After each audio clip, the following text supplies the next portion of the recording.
সিরাত পর্ব 33। আলহামদুলিল্লাহ। আল্লাহ রাসূল সাল্লাল্লাহু আলাইহি ওয়াসাল্লাম যুদ্ধবন্দীদের ব্যাপারে, বদর যুদ্ধে যে বন্দী হয়ে আসছে, রাসূল সাহাবীদেরকে নিয়ে পরামর্শ করতে বসছিলেন। আবু বকর বললেন, ইয়া রাসূলুল্লাহ, আমার পরামর্শ হলো তাদের কাছ থেকে মুক্তিপণ নিয়ে ছেড়ে দিন। ওমর বলেন, মুক্তিপণ না নিয়ে সকলকে হত্যা করুন। আল্লাহ কোরআনে আয়াত নাযিল করলেন ওমরের কথা অনুযায়ী। এটা আমরা আলোচনা করেছিলাম।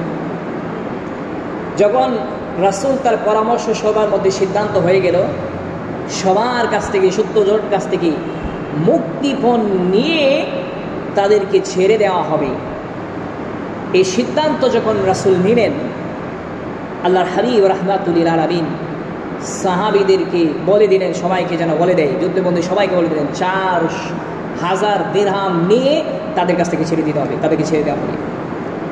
এই যুদ্ধবন্দীদের মধ্যে অন্যতম ছিলেন রাসূলের চাচা আব্বাস। উনি আয়েশা রাসূলকে বলেন, ভাতিজা, আমার কাছ থেকে তুমি মুক্তিপণ নিবা? রাসূল বলেন, আপনার কাছ থেকে আরও বেশি নেওয়া দরকার। মুক্তিপণ নিব, একটু বেশি নেওয়া দরকার। আপনি আমার চাচা হয়ে কীভাবে আপনি আমার বিরুদ্ধে যুদ্ধ করতে আসলেন?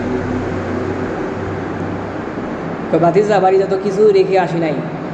রাসূল বলেন, মিথ্যা কথা কেন বলেন চাচা? আপনি না আসার সময় চাচুর কাছে কয়েকটা স্বর্ণের ভার রেখে আসছেন, এগুলো পাঠিয়ে দেন, বলেন এগুলো পাঠানোর জন্য। তো তুমি আমার এই গোপন খবরটা কীভাবে জানলা?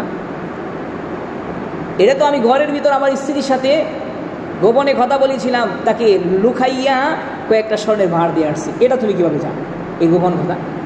তো তখন তো তুমি মদিনাতে ছিলা, মক্কাতে ছিলা না। রাসূল বলেন, চাচা, এই সামান্য একটা খবর, এই সংবাদটুকু আমি নবী হিসেবে জানতে পারি না? জান্নাত জাহান্নামের খবর জানি, যেটা শত শত হাজার হাজার মাইল দূরে অবস্থিত। এই জান্নাত জাহান্নামের খবর আমি জানি, আর আপনি আসছেন মক্কার খবর নিয়ে। এটা আল্লাহ তার রাসূলকে তো জানিয়ে দেওয়া, এটা স্বাভাবিক ব্যাপার। সত্যি কি আল্লাহ জানিয়েছেন? অবশ্যই। তুমি সত্যি যদি বলে থাকো, তাহলে আমার আর সন্দেহ নাই, কারণ আমি এমন গোপনভাবে তোমার ছাতির কাছে এটা দিছি, এটা পৃথিবীর কোনো মানুষ জানার কথা না। বোঝা গেল তুমি সত্যিই রাসূল, এতদিন মানুষের কাছে শুনছি। তখন আব্বাস পরে মুসলমান হন রাদিয়াল্লাহু তাআলা আনহু। আল্লাহ রাসূলের বড় মেয়ে নাম তার জয়নব। 4 জন মেয়ে, এর মধ্যে বড় মেয়ের নাম হলো জয়নব। এই জয়নব এর স্বামী আমর ইবনুল আস। আমর ইবনুল আস উনিও যুদ্ধের মধ্যে বন্দী হয়েছেন। উনি আমর ইবনুল আস রাসূলের বিরুদ্ধে যুদ্ধ করতে আসছেন, অথচ রাসূল 2 দিক দিয়ে আত্মীয়। এক হলো আপন শ্বশুর, আর এক হলো আপন খালু। খাদিজার বোনের ছেলে হলো আমর ইবনুল আস। রাসূল তার মেয়েকে খালাতো ভাইয়ের কাছে বিয়ে দিয়েছিলেন। তখন রাসূল নবী হয় নাই, 40 বছর বয়সে নবী হয়েছেন, এর আগেই বিয়ে দিয়েছিলেন। এবং তখন পর্যন্ত সবাই মদিনাতে হিজরত করে চলে আসলেও রাসূলের বড় মেয়ে জয়নাব চলে আসে নাই, কারণ স্বামী তো কাফের। এজন্য স্বামী ইসলাম ধর্ম গ্রহণ করে নাই, বিদায় সে আসে নাই। অনেকবার জয়নব তার স্বামীকে বুঝাইলেন যে ইসলাম ধর্ম গ্রহণ করার জন্য। আমর ইবনুল আস উনি একটাই উত্তর দিলেন যে আমি ইসলাম ধর্ম গ্রহণ করলে মক্কার মানুষেরা আমার এই বলে গালি দিবে যে আমর ইবনুল আস নিজের বইয়ের কথায় বাপদাদার ধর্ম ছেড়ে দিয়ে তার শ্বশুরের ধর্ম গ্রহণ করছে। এই কথার কারণেই সে ইসলাম ধর্ম গ্রহণ করে নাই। বদরের যুদ্ধে আসতে চাই নাই, আবু জাহেল জোর করে নিয়ে আসছে শ্বশুরের বিরুদ্ধে যুদ্ধ করার জন্য। এখন বন্দী হয়ে গেছে। মেয়ে বারবার আল্লাহর কাছে দোয়া করল না। তখনও এই আয়াত নাজিল হয় নাই যে কাফের স্বামীর সাথে সংসার করতে পারবে না, এমন আয়াত নাজিল হয় নাই তখন। কোনো কোনো ঘরের মধ্যে স্বামী ইসলাম ধর্ম গ্রহণ করেছে, বউ কাফের। আবার বউ ইসলাম ধর্ম গ্রহণ করেছে, স্বামী কাফের, মূর্তি পূজারী। এইভাবে তারা সংসার করতেছে, নিষেধও আসে নাই, সংসার করতেছে। বদরের যুদ্ধের পর আল্লাহ নিষেধ করে দিলেন যে স্বামী স্ত্রী, যার স্বামী কাফের, স্বামী স্ত্রী যেন বিচ্ছেদ ঘটায় দেয়।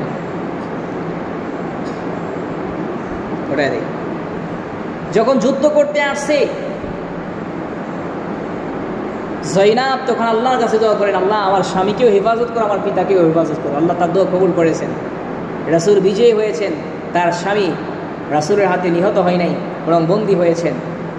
এবার তার কাছেও সাহাবীরা জানিয়ে দিলেন, আমর ইবনে আস, তুমি তোমার স্ত্রীর কাছে চিঠি লিখো যেন 4000 দিরহাম পাঠায় দেয় তোমার মুক্তিপণ হিসেবে। আমর ইবনে আস চিঠি লিখলেন, চিঠি গিয়ে মদিনায় পৌঁছল। আমর ইবনে আস এবার চিঠি লিখলেন, চিঠি গিয়ে মদিনার মধ্যে পৌঁছে গেল। মক্কার মধ্যে আল্লাহ রাসূলের কন্যা জয়নাবের কাছে চিঠি পৌঁছে গেল যে তোমার স্বামী বন্দী হয়ে আছে, 4000 দিরহাম অথবা 4000 দিরহামের সমপরিমাণ কোনো জিনিস মদিনায় পাঠাতে হবে, তাহলে তোমার স্বামীকে মুক্তি করে দেওয়া হবে।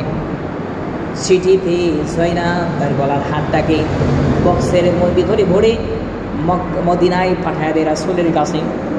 আল্লাহ হাবিব রাহমাতুল লিল আলামিন হাতটা বক্স খুলে হাতটাকে দেখলেন, হাতের মধ্যে নেই। হাতটাকে তাকায় ভালো করে দেখতে লাগলেন। হাতটার দিকে তাকায় আসেন, রাসূলের চোখ থেকে পানিগুলা টপ টপ করে পড়তে লাগলো। সাহাবায়ে কেরাম জিজ্ঞাসা করলেন, ইয়া রাসূলুল্লাহ, কি হয়েছে? আপনি হাড়ের এই হাতটার দিকে, স্বর্ণের হাতটার দিকে তাকায় তাকায় কেন কান্নাকাটি করেন? কেন চোখের পানিগুলো চাচ্ছেন? কেন চোখের পানিগুলা ছেড়ে কান্নাকাটি করছেন? আল্লাহর হাবিব রাহমাতুল লিল আলামিন জবাব দেয়, এই হাতটি হলো আমার খাদিজার হাত। আমার খাদিজার কথা মনে পড়ে গেল হাতটাকে দেখে। এই হাতটা হলো খাদিজার সর্বশেষ স্মৃতি। খাদিজা তার বড় মেয়ে জয়নাবের বিয়ের সময় তাকে উপহার দিয়েছিল। আজকে সে তার স্বামীর মুক্তিপণ হিসেবে হাতটাকে, স্বর্ণের হাতটাকে আমার কাছে পাঠিয়ে দিয়েছেন। এটা মুসলমানদের ফান্ডের মধ্যে জমা হয়ে যাবে, বিক্রি হয়ে যাবে। আমার খাদিজার শেষ স্মৃতিটুকু মুছে যাবে, এই জন্য আমি কান্দি।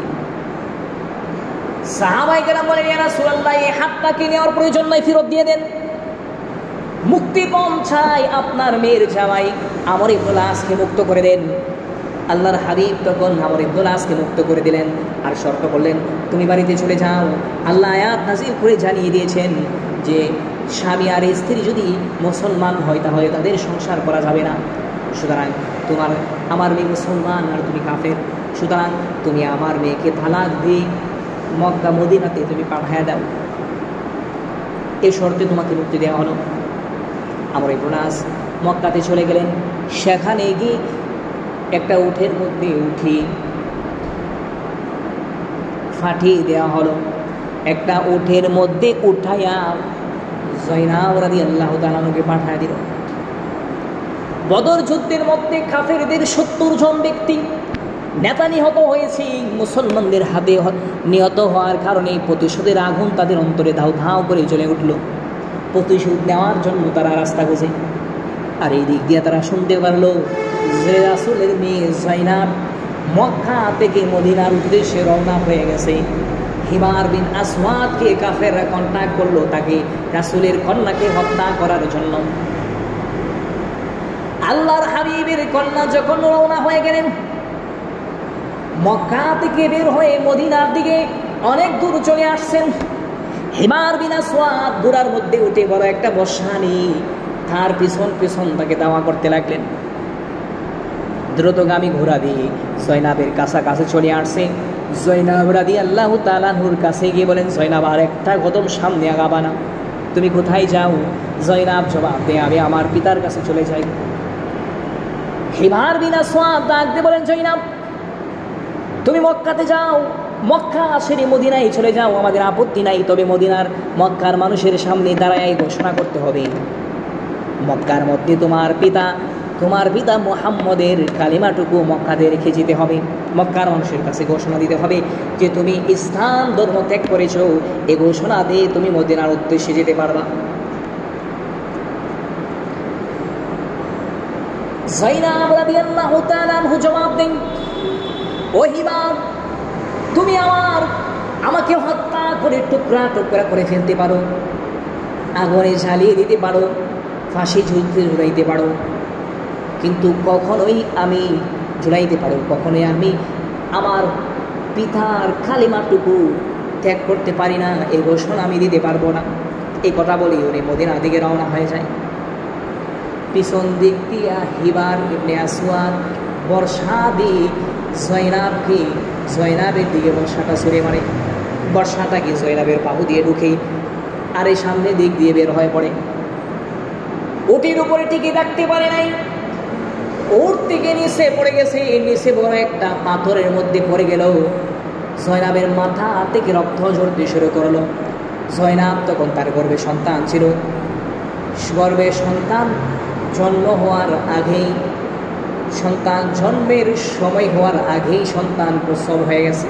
এমন জোরে আঘাত পেলেন, শক্ত আঘাত পেলেন, পেটের মধ্যে গিয়ে ছুট পড়েছি, গর্ভের সন্তানটা প্রসব হয়ে গেছে।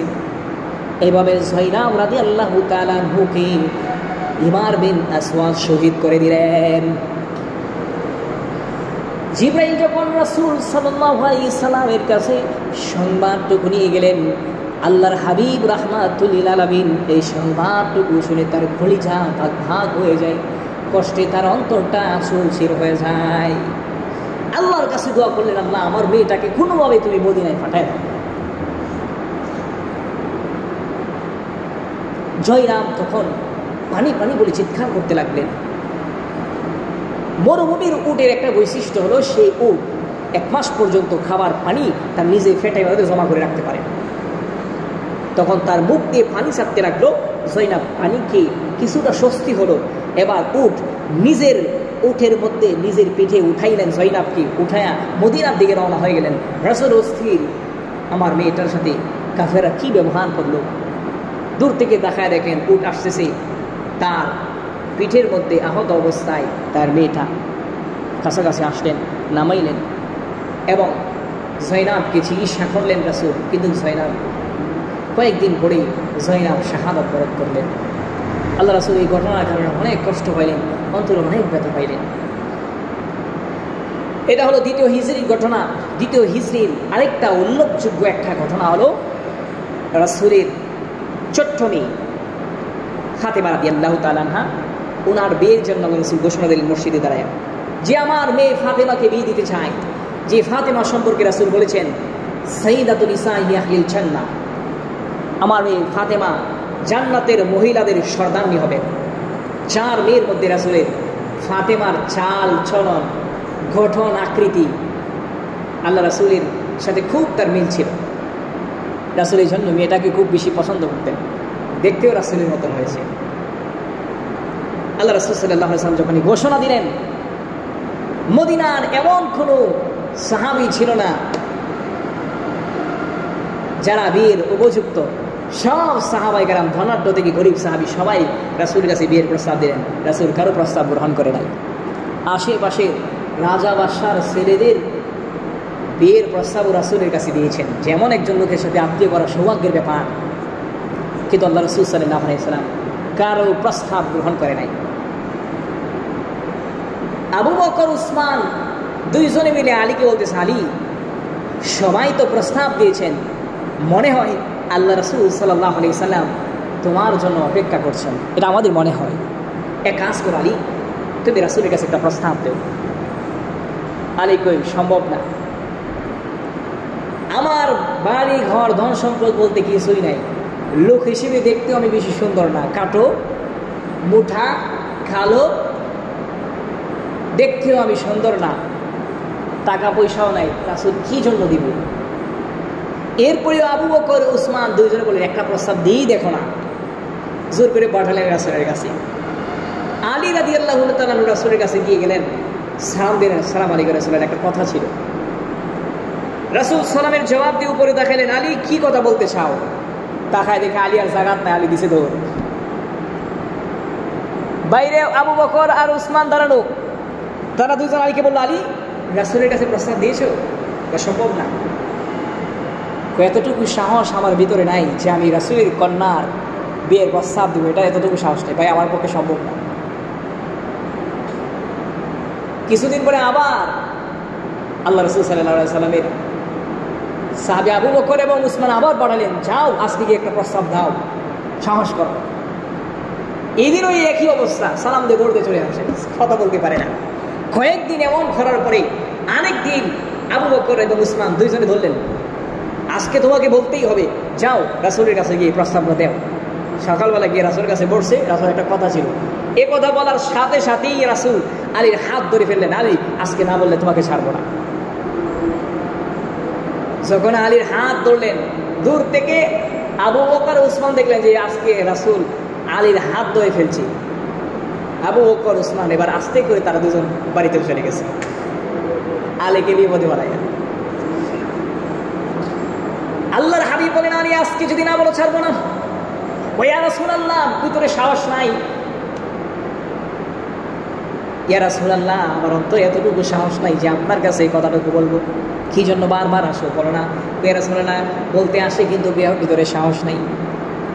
ইয়া রাসূলুল্লাহ, আপনি তো ঘোষণা দিয়েছিলেন আপনার মেয়ে ফাতেমাকে বিয়ে দিবেন, এই জন্য আসছিলাম যে আপনার মেয়েকে আমার কাছে বিয়ে দেওয়া চাই নাকি। আল্লাহর হাবিব রাহমাতুল্লিল আলামিন আলীকে ডাক দিয়ে বলেন, আলী 6 মাস হয়েছে আমি আমার মেয়ের ফাতেমার বিয়ের ঘোষণা দিয়েছি। এই 6 মাসের ভিতরে হাজার হাজার প্রস্তাব আসছে। মদিনার ধনাঢ্য সাহাবায়ে কেরামের ছেলেরা পর্যন্ত আমার মেয়েকে বিয়ের প্রস্তাব দিয়েছে। রাজাবাসের ছেলেরা পর্যন্ত আমার মেয়েকে বিয়ের প্রস্তাব দিয়েছে। আমি সবার প্রস্তাব প্রত্যাখ্যান করেছি, কারণ আরশের মালিক আল্লাহ তাআলা আমাকে জানিয়ে দিয়েছেন, ইশারা করে জানিয়ে দিয়েছেন, যদি আপনার কন্যা ফাতেমাকে বিয়ে দিতে হয় তাহলে আলীর কাছে বিয়ে দিতে হবে। এজন্য আমি কারো কাছে বিয়ে দেই নাই।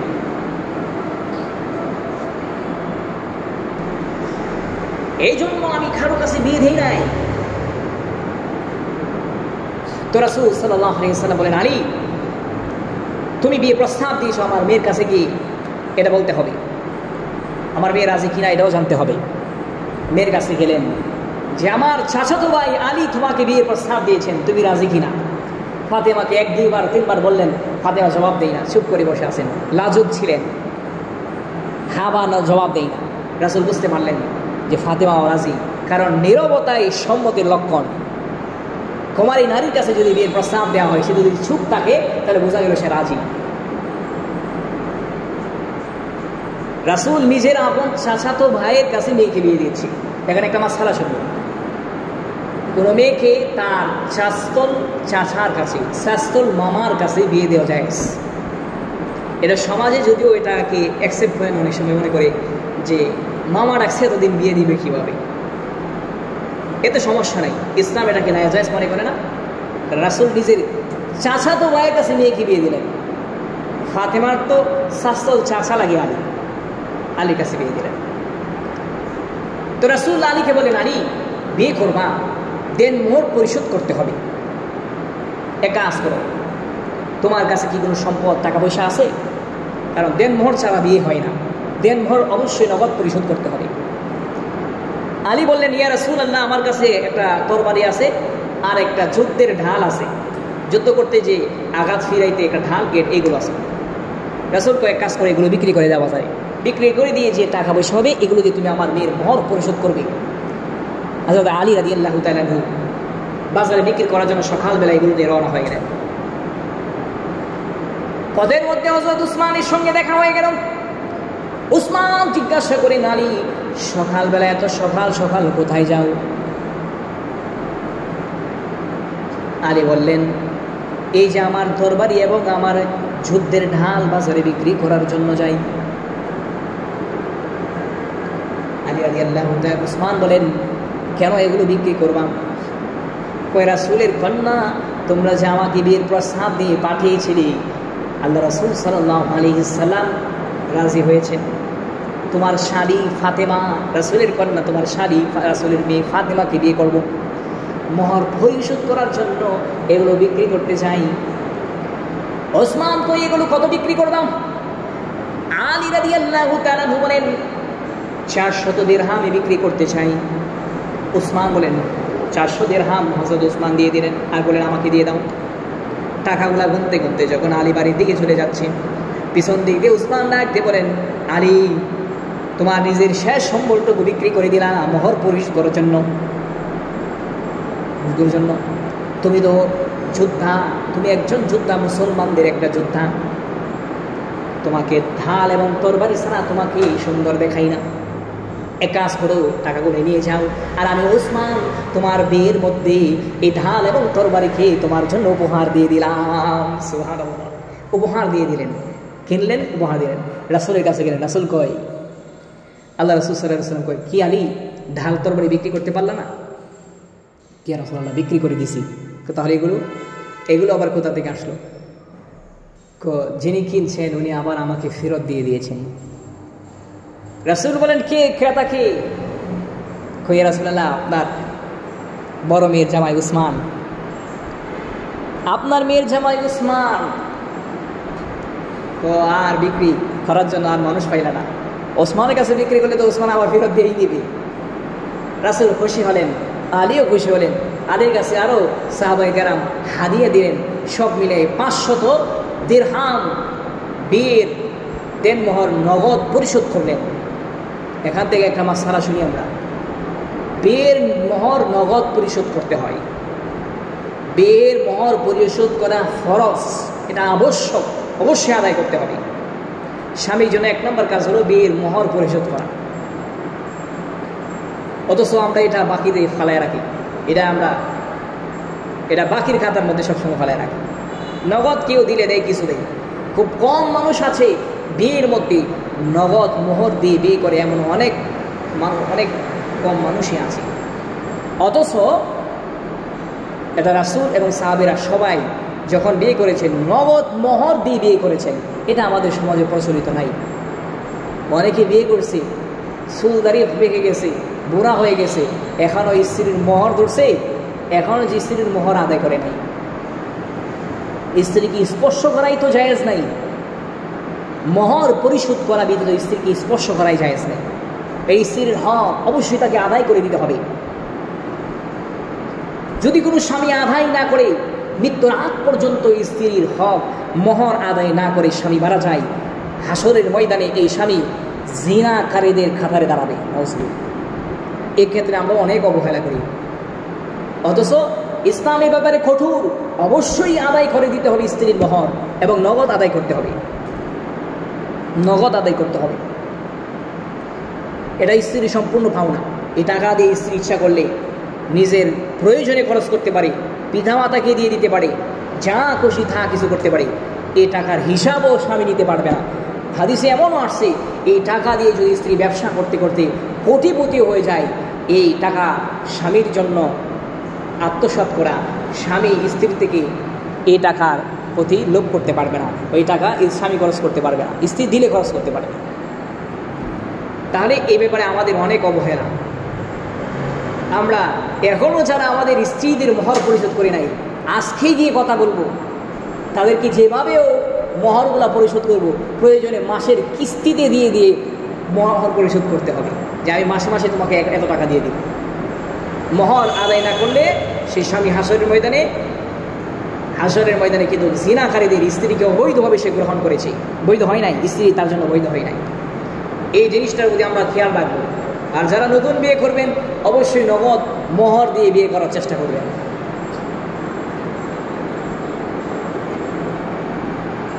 এটা হলো স্বামীর 1 নম্বর কাজ। 2 নম্বর কাজ হলো ওলিমা করা। ওলিমা করা, নিজের বাড়িতে বিয়ের 1 দিন পরে, 2 দিন পরে, 3 দিন পরে অনুষ্ঠান করা, আত্মীয় স্বজনকে খাওয়ানো, এটা হলো ওলিমা।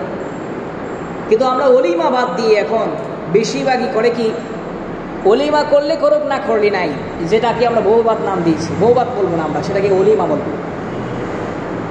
বউবাত বলা, বরযাত্রী বলা, হ্যাঁ, এই বরযাত্রী যাওয়া, এগুলো হলো হিন্দুদের কাজ। হিন্দুদের বিয়া থেকে এগুলো আমাদের বিয়ের মধ্যে চলে আসছে। মুসলমানদের বিয়ের মধ্যে এগুলো চলে না। মুসলমানদের বিয়ের মধ্যে বরযাত্রী বলতে কোনো যাত্রী নেই। কারণ ইসলাম বলে কি, মেয়ের বাড়িতে কোনো অনুষ্ঠান নাই, বরযাত্রী শব্দ ইসলামের মধ্যে নাই। বিয়েকে কেন্দ্র করে শুধু একটা অনুষ্ঠান হবে, সেটা ছেলের বাড়িতে। এটা আশ্চর্য মনে হবে অনেকের কাছে। হ্যাঁ, এটাই সঠিক কথা। চার মাযহাবের সব মাযহাবের ফতোয়া হলো এটাই, বরযাত্রী যাওয়া যায় না। মেয়ের বাপের সাথে এমন কন্ট্যাক্ট করা যে আপনার বাড়িতে 400-500 মেহমান নিয়ে যাবো, বরযাত্রী যাব। কোনো কোনো গ্রন্থকার এগুলোকে ডাকাত যাত্রী বলেছেন, বরযাত্রীর পরিবর্তে খাবার ডাকাতি করতে যায়। এগুলো তো হক না, স্বামীর বাড়িতে হক না, ডাকাত যাত্রী, বরযাত্রী নয়। এই জন্য এগুলো আমরা পরিহার করব। এই বরযাত্রী যাওয়া হিন্দুদের কাজ, এই হিন্দুদের কাজ এখন আমাদের মধ্যে চলে আসছে। আবার মেয়ের বাড়ি থেকে পণ দাবি করা, মেয়ের বাড়িতে পণ দাবি করে না যে এত টাকা দিবেন, নগদ এত টাকা দিবেন, ছেলেকে একটা মোটরসাইকেল দিবেন, একটা ফ্রিজ, একটা টিভি, সোফা সেট না হলেই তো নয়। এমন দাবি করা এটা হারাম, সম্পূর্ণ হারাম, নাজায়েজ। এগুলো খোখরের গোশত, শখরের গোশত যেমন হারাম, মেয়ের বাড়ি থেকে এমন পণ দাবি করা, এগুলো বুক করা ঠিক খোখরের গোশত এবং শখরের গোশতের মতো হারাম। তবে ইচ্ছাকৃতভাবে যদি মেয়ের বাড়ি থেকে কিছু দেয় সেটা গ্রহণ করা যাবে, সেটা হাদিয়া। রাসূল তার মেয়ের বিয়ের মধ্যে কী করেছেন? মেয়ের বিয়ের মধ্যে কিছু সংসারের কিছু প্রয়োজনীয় জিনিসপত্র উপহার দিয়েছেন, এটা সুন্নাহ। একটা কাঠ, 2টা তোশক, একটা ইয়ামিনী চাদর এবং একটা পানির কলস এবং গম পিষে আটা বানানোর জন্য একটা জাতা বা চাক্কি, এগুলো উপহার দিয়েছেন। এগুলো উপহার দেওয়া মেয়ের বাড়ির পক্ষ থেকে, এগুলোকে উপহার দেওয়া এটা সুন্নাহ। আমরা এগুলো দেওয়ার চেষ্টা করব সামর্থ্য থাকলে। ফ্রিজ, টিভি এগুলো দেওয়া সুন্নাহ। এগুলো তো প্রয়োজনের অতিরিক্ত বিলাসিতা, এই বিলাসিতা দেওয়া না। তাহলে আমরা একটা কাজ করব, আমাদের বিয়েগুলোর মধ্যে মোহরগুলো পরিশোধ করব, যারা আদায় করি না এগুলো পরিশোধ করব। 2 নাম্বার, আমরা যারা বিয়েকে কেন্দ্র করে অনুষ্ঠান করতে চাই, অলিমা হবে, অলিমা। আমরা এটা ব্যাপকভাবে প্রচার করব যে অলিমা, বৌবাদ নামে কোনো শব্দ ইসলামে নাই। বৌবাদ বরযাত্রী তো নাই, বরযাত্রী তো যাওয়া যাবে না, জায়েজ নাই। কোনো কোনো ক্ষেত্রে এটা হারাম, চাপায় দেওয়া হয় বরযাত্রী যাওয়া। শুধু ছেলের বাড়ির পক্ষ থেকে কয়েকজন যাবে, 2 জন সাক্ষী, অভিভাবক, ছেলে, তার কয়েকজন বন্ধু, সর্বোচ্চ 5 থেকে 10 জন লোক হতে পারে। সেখানে গিয়ে বিয়ে পড়ে মেয়েকে নিয়ে আসবে এবং এরপরে ছেলের বাড়িতে ধুমধাম অনুষ্ঠান হবে। মেয়ের বাড়ির লোকেরা ছেলের বাড়িতে যাবে, সেখানে গিয়ে অনুষ্ঠানে তারা অংশগ্রহণ করবে। এটার নাম হলো সুন্নাহ। আর আমরা বরযাত্রী বানাইয়া মেয়ের বাপেকে এমন একটা জাতা দেই যে এক জাতায় মেয়ের বাপ সোজা। এ কারণে আমরা এই সমস্ত কাজ, হিন্দু আনা সংস্কৃতি, হিন্দু আনা পদ্ধতি আমরা বন্ধ করি আমাদের বিয়ের মধ্যে, আমাদের মুসলমান সমাজের বিয়ের মধ্যে। আমরা ফলো করব যে কোনো কাজ ক্ষেত্রে আমরা রাসূলকে, সাহাবীদেরকে ফলো করব। তাহলে এর মধ্যেই শান্তি আর কামিয়াবি থাকবে। আল্লাহ রাসূল সাল্লাল্লাহু আলাইহি সাল্লাম তার মেয়েকে যেভাবে বিয়ে দিয়েছেন সেগুলো আমরা ফলো করার চেষ্টা করব। তো রাসূল সাল্লাল্লাহু আলাইহি সাল্লাম তার মেয়েকে বিয়ে দিলেন ধনাঢ্য কোনো সাহাবীর কাছে না, গরিব এক সাহাবীর কাছে বিয়ে দিলেন। যদিও সংসারে অভাব আনানো ছিল, কিন্তু শান্তির কোনো অভাব ছিল না। আল্লাহ রাসূল সাল্লাল্লাহু আলাইহি সাল্লাম মেয়েকে বিয়ে দিলেন, মেয়েও সংসার সুন্দর করে চলতেছিল। একদিন আল্লাহ রাসূল সাল্লাল্লাহু আলাইহি সাল্লামের মেয়ে, যিনি সাইয়্যিদাতুন নিসাই আহলিল জান্নাহ, নিজের ঘরের কাজ নিজে করতেন, নিজে ঘর ঝাড়ু দিতেন, নিজে বালতি দিয়ে কুয়া থেকে পানি উঠাইতেন, নিজে চাক্কি ঘোরাইয়া, জাতা বা চাক্কি এগুলো ঘোরাইয়া গম থেকে আটা বানাইতেন। তো এইভাবে উনি নিজের সংসারের কাজগুলো করতেন। সংসারের কাজগুলো নিজের হাতে করতে করতে, চাক্কি ঘোরাইতে ঘোরাইতে হাতের মধ্যে ফসকা পড়ে গেছে, বুকের মধ্যে ব্যথা শুরু হয়ে গেছে, নিচ থেকে পানি উঠানোর কারণে। রাসূলের কাছে গেলেন, ইয়া রাসূলুল্লাহ, আপনার কাছে তো কিছুদিন পর পর গোলামবাদী, মানে ঘরে কাজকর্ম প্রয়োজন করার জন্য মানুষ আসে, এমন একজন লোক আমাদেরকে দিয়ে। আল্লাহ রাসূল সাল্লাল্লাহু আলাইহি ওয়াসাল্লাম ফাতেমা এবং আলীর কাছে গেলেন। আল্লাহর হাবিব রাহমাতুল লিল আলামিন ফাতেমা এবং আলীকে ডাক দিয়ে বলেন, ফাতেমা তুমি ঘরের কাজগুলো নিজের হাতে করে, এর মধ্যে বরকত আছে। আল্লাহর হাবিব বলেন, ফাতেমা, গোলামের চাইতেও তোমাকে উত্তম কিছু আমি শেখায়া দেই। ফাতেমা বলেন, হ্যাঁ ঠিক আছে, আপনি উত্তম কিছু আমাকে শেখায়া দেন।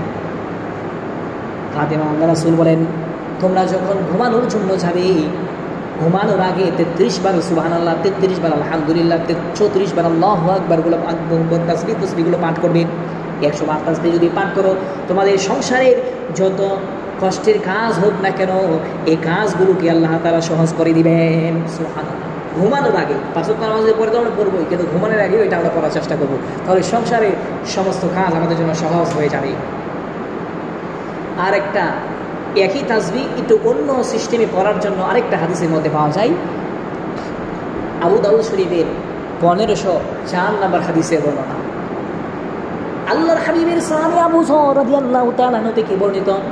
আবু যর রাদিয়াল্লাহু তাআলা আনহু বর্ণনা করেন, আল্লাহর হাবিব রাহমাতুল লিল আলামিন আল্লাহ রাহমানের কাছে অভিযোগ জানাইলাম, ইয়া রাসূলুল্লাহ, আপনার ধনাঢ্য সাহাবীরা আমাদের চেয়ে আমলের দিক দিয়ে, সওয়াবের দিক দিয়ে তারা আমাদের চাইতে এগিয়ে গেছে। ইয়া রাসূলুল্লাহ, ইয়া হাবিবাল্লাহ, আমরা নামাজ পড়ি তারা নামাজ পড়ে, আমরা রোজা রাখি তারা রোজা রাখে, আমরা তাসবিহ পাঠ করি তারাও তাসবিহ পাঠ করে, আমরা নেক আমল করি যা তারাও করে। তারা তাদের সম্পদ থেকে যাকাত ফিতরা আদায় করে, দান সদকা করে, কিন্তু আমরা তো দান সদকা যাকাত ফিতরা আদায় করতে পারি না। সুতরাং এই দিক দিয়ে তারা আমাদের চাইতে বেশি অগ্রগামী হয়ে গেছে। আল্লাহর হাবিবকে বললেন, আল্লাহর হাবিব বললেন, ও আমার সাহাবীরা, তোমাদেরকে এমন কিছু শেখায় দিয়েছি, তোমরা এগুলো যদি আমল করো তাহলে তোমরা তাদের চাইতেই আগায় যাবে। আবু যর বলেন, ইয়া রাসূলুল্লাহ, তাহলে এমন এমন বাক্যগুলো আমাদেরকে শেখায় দেন। আল্লাহর হাবিব রাহমাতুল লিল আলামিন বলেন, তুকাব্বিরুল্লাহা সালাসান ওয়া সালাসিনা দুবুরা কুল্লি সালাতিন ওয়া তুসাব্বিহু সালাসান ওয়া সালাসিনা ওয়া তাহমিদুহু সালাসান ওয়া সালাসিনা দুবুরা কুল্লি সালাতিন ওয়া খাতিমাহু বিলা ইলাহা ইল্লাল্লাহু ওয়াহদাহু লা শারীকা লাহু লাহুল মুলকু ওয়া লাহুল হামদু ওয়া হুয়া আলা কুল্লি শাইইন কাদির। আল্লাহর হাবিব বলেন, আমার সাহাবীরা শোনো, প্রত্যেক ফরজ নামাজের পরে তোমরা 33 বার সুবহানাল্লাহ, 33 বার আলহামদুলিল্লাহ, 33 বার আল্লাহু আকবার, 33 বার 33 মোট 99 বার হয়েছে। আরেকবার লা ইলাহা ইল্লাল্লাহু ওয়াহদাহু লা শারীকা লাহু লাহুল মুলকু ওয়া লাহুল হামদু ওয়া হুয়া আলা কুল্লি শাইইন কাদির। একবার পরে মোট 100 বার মিল করে যদি তাসবিহগুলা প্রত্যেক নামাজের পরে আদায় করো, গফির লাহু